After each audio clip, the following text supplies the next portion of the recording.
Secunderabad हौड़ा Falaknuma superfast express मंगल 8 अप्रैल को एक बड़े हादसे से बाल बच गई, जब आंध्र प्रदेश के श्रीकाकुलम जिला के पास पलासा के करीब ट्रेन अचानक दो हिस्सों में तकसीम हो गई।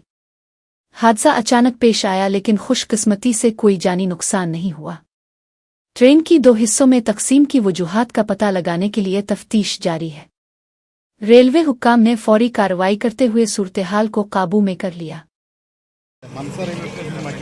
పలాస మనస మధ్యలో పట్టాలు తప్పుకోవడం కాదు, డీలింగ్ సార్. మధ్యలో కప్లింగ్ వదిలేసింది, కొన్ని బోగీలు దుండుకున్నాయి. పెడతాం.